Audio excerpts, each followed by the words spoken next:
जय हिंद प्यारे बच्चों, स्वागत है आपका हमारा YouTube channel to the point education में। और मैं हूं मास्टर अनिल।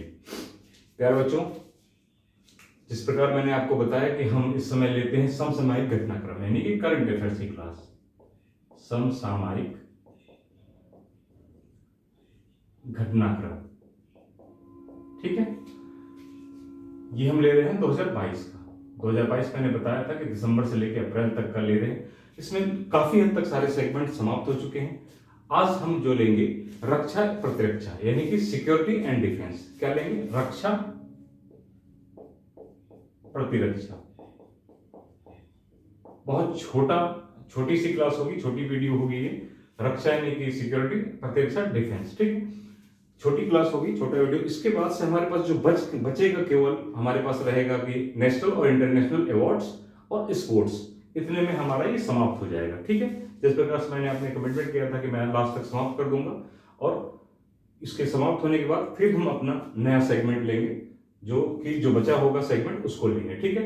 अब क्वेश्चनों की संख्या कितनी होती है? अलग अलग कॉम्पिटेटिव एग्जामों में क्वेश्चन पूछे जाते हैं, लेकिन 25 से 30 क्वेश्चन, लगभग 25 से 30 क्वेश्चन होते हैं, जो किसी भी कॉम्पिटेटिव एग्जाम के लिए निर्णायक साबित होते हैं। मतलब अगर आप इसके बगैर आप एग्जाम को पास किसी भी कीमत पर नहीं कर सकते। अगर इसमें से क्वेश्चन अगर आप नहीं हल कर पाते हैं तो आप एग्जाम पास किसी कीमत पर नहीं कर सकते। दूसरी परेशानी क्या है इस सेगमेंट के साथ, यानी करंट अफेयर्स के साथ, समसामयिक घटनाक्रम के साथ, कि ये रिपीटेड नहीं हो सकता। रिपीट जैसे अगर आपने कोई कोर्स, अगर आपने हिस्ट्री है, आपको ज्योग्राफी है, आप साइंस है, अगर आपने उसको एक बार पढ़ लिया अच्छे से, तो हो सकता है कि दूसरी बार अगर आप ना पढ़ पाए तो आपका काम हो जाए। विटामिन सी की कमी से कौन सा रोग होता है, या विटामिन ए की कमी से कौन सा रोग होता है, अगर आप एक बार पढ़ चुके हैं, या पानीपत का युद्ध कब हुआ, या ज्योग्राफी में एवरेस्ट कहां पर है, अगर आपने एक बार पढ़ लिया है तो आपको काम चल जाएगा। लेकिन यहां पर क्या है कि आपको बार बार इसलिए पढ़ना पड़ता है क्योंकि हर बार ये परिवर्तन हो जाता है। कैसे करके? जैसे वर्ल्ड कप अगर इस 4 साल के बाद अगर हुआ है, तो इस बार किसी ने वर्ल्ड कप में जीता है कोई और, तो हो सकता है अगले वर्ल्ड कप में कोई और टीम जीते, कोई और मैन ऑफ द मैच पाए, कोई और मैन ऑफ द सीरीज पाए, ऐसे ही, ठीक। ऐसे ही नोबेल है, ऐसे ही अलग अलग। इसका मतलब यह है कि हर साल का, यानी कि 2022 में कुछ और होगा, 2023 में कुछ होगा, 2024 में कुछ होगा, इसलिए थोड़ा सा ये सेगमेंट हमारा टफ पड़ जाता है। तो आपको कुछ करने की जरूरत नहीं है, बस आप चुपचाप देखते रहिए, हम आपको बताते रहते हैं। साथ में इसके साथ ही हम आपको क्वेश्चन फॉर्मेट भी बताते हैं कि क्वेश्चन एग्जाम में पूछे कैसे जा सकते हैं, आप उनको तैयार कैसे कर सकते हैं। तीसरी बात यह है, बहुत ही इंपॉर्टेंट बात यह है प्यारे बच्चों की, कई बार बहुत सारे बच्चे परेशान रहते हैं कि आखिर कौन से कॉम्पिटिटिव एग्जाम के बच्चे कौन सा करंट अफेयर्स को पढ़ें, ठीक। सबसे बड़ी समस्या ये होती है। तो इसके अंतर्गत मैं आपको बता दूं कि क्या है कि मैंने आपको बताया कि कोई भी इंफॉर्मेशन, कोई अगर इंफॉर्मेशन दी जा रही है एक्स, वाई और जेड, ये इंफॉर्मेशन जो भी कॉम्पिटिटिव एग्जाम है उन सबके लिए इंपॉर्टेंट है। अच्छा, तो अलग अलग क्या हो जाता है? अलग अलग कॉम्पिटिटिव एग्जाम में इनके पूछने के तरीके में परिवर्तन आ जाता है प्यारे बच्चों। इनके पूछने के तरीके में परिवर्तन आ जाता है। कैसे करके? कि पता लगे कि ये एक्स को वनडे एग्जाम में सिर्फ पूछ लिया, सिर्फ एक्स पूछ लिया, इन दोनों को मिला करके पीसीएस के एग्जाम में पूछ लिया, और इन तीनों को एक साथ में मिला करके ही यूपीएससी यानी कि आईएएस की परीक्षा में पूछ लिया, ठीक। ये अंतर आ जाता है, यानी कि क्वेश्चन पूछने और ऑप्शन देने के तरीके में अंतर आता है, जिसको लगातार मैं आपके साथ डिस्क्राइब करता रहता हूं और आपसे डिस्कशन करता रहता हूं कि इस एग्जाम में इस तरीके से पूछा जा सकता है और इस एग्जाम में इस तरीके से पूछा जा सकता है। इसी के अकॉर्डिंग आप अपने एग्जाम को पकड़िए और अपनी तैयारी कर लीजिए, ठीक है।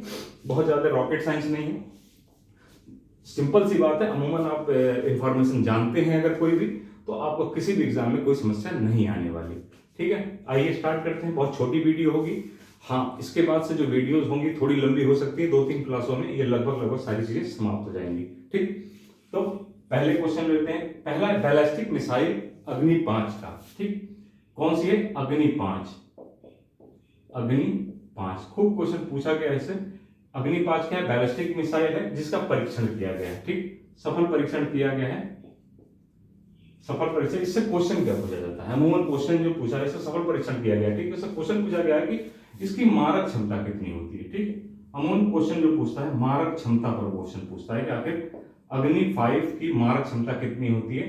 तो वैसे तो इस बार जो सफल परीक्षण किया गया है तो वो 5500 किलोमीटर की है, ठीक। लेकिन क्षमता जो है इसकी 5000 अमूमन एग्जामों में जो आती है वो 5000 आती है, ठीक है। तो अगर 5000 है तो आप 5500 का इंतजार नहीं करेंगे, 5500 हो तो 5500 मारिए, 5000 है तो 5000 मारिए, ठीक है।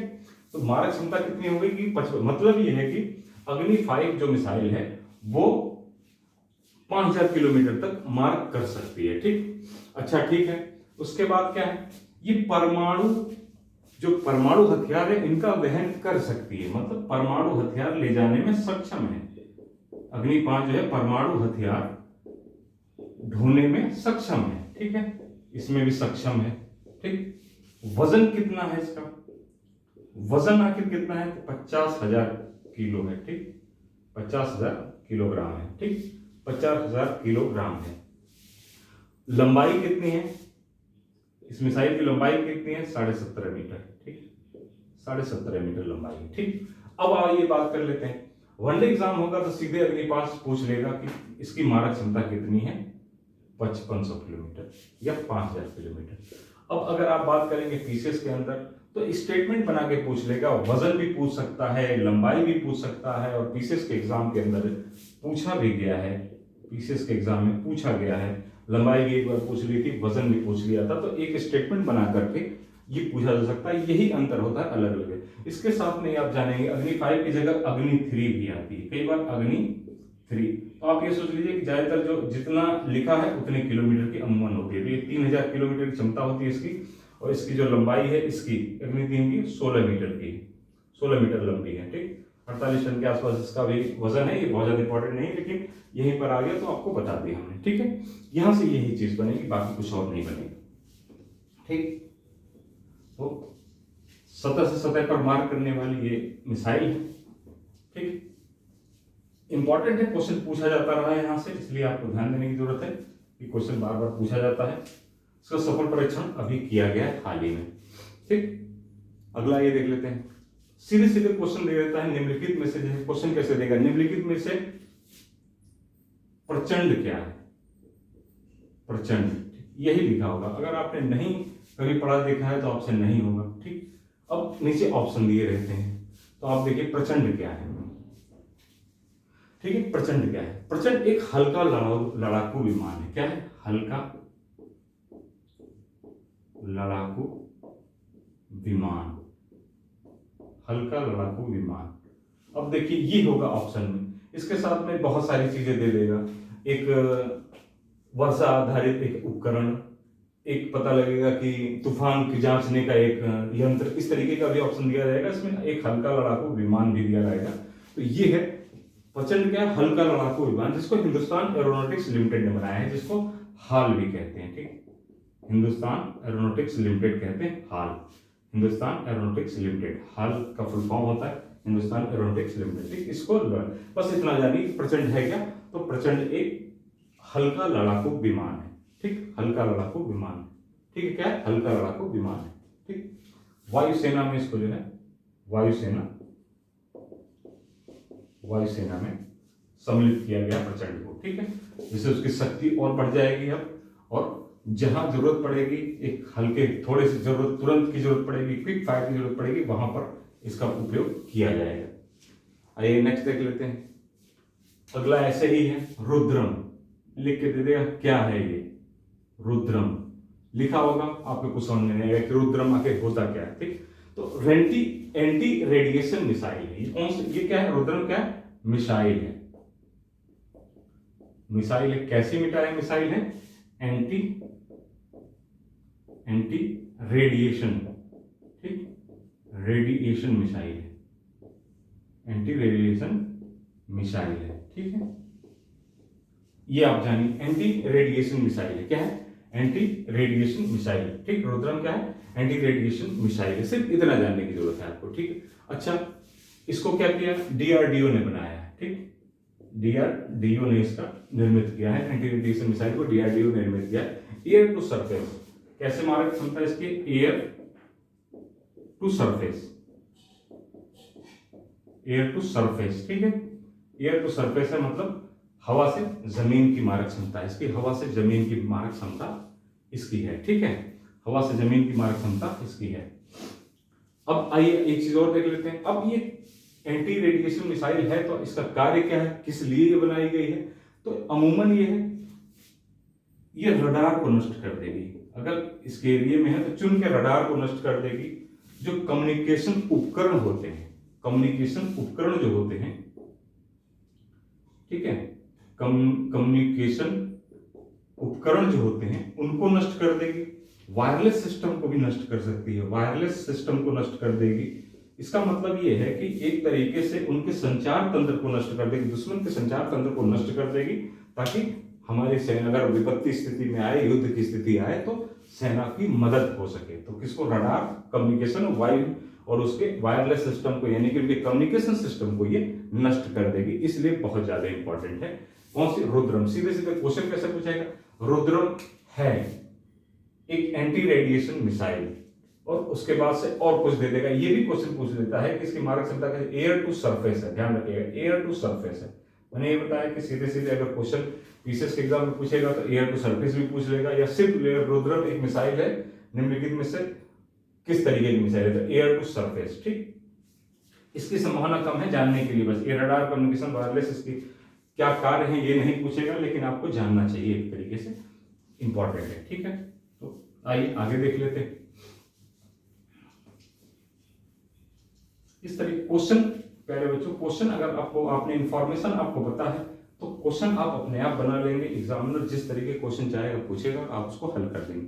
लेकिन अगर आपको क्वेश्चन फॉर्मेशन नहीं करने आएगा तो दिक्कत आएगी। ठीक, अगला देख लेते हैं। वरुण, वरुण क्या है? वरुण, वरुण जो है प्यारे बच्चों भारत का पहला पायलट रहित ये एक ड्रोन है। क्या है? भारत का पहला पायलट रहित ड्रोन है। मतलब पायलट, इसमें कोई चलाने वाला नहीं होगा, पायलट रहित ड्रोन है। ठीक, इसका क्या मतलब हुआ कि ये इसको चलाने वाला कोई नहीं होगा। वरुण, जिसका नाम है वरुण है, क्या? पहले देखिए ड्रोन है, कैसा ड्रोन है? पायलट रहित ड्रोन है। ठीक, अच्छा, तो अब इसका काम क्या है? ये लगभग 130 केजी का वजन उठा सकता है। ये ड्रोन लगभग 130 केजी का वजन उठा सकता है, और इसकी जो दूरी है, मतलब कितनी दूरी तक चल सकता है? 25 किलोमीटर तक, 25 किलोमीटर तक की यात्रा ये कर सकता है, और 130 केजी का वजन उठा सकता है। इसको नौसेना में सम्मिलित किया गया है, नौसेना में। ठीक, नौसेना में सम्मिलित किया गया है, इसको नौसेना में सम्मिलित किया गया है।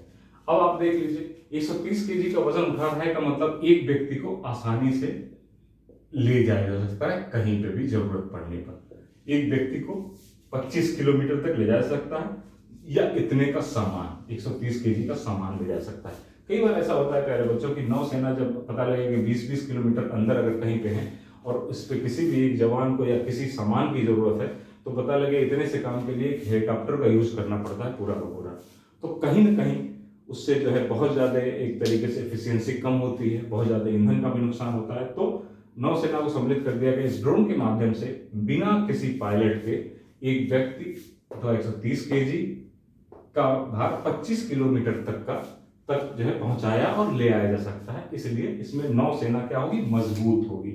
ऐसे में नौसेना हम मजबूत होगी। ठीक है, तो मैंने आपको बताया यही था कि ये आखिरी क्वेश्चन है हमारा, और इसका क्या है? आपका डिफेंस सिक्योरिटी और डिफेंस, रक्षा और प्रतिरक्षा का एक बहुत छोटा सेगमेंट था।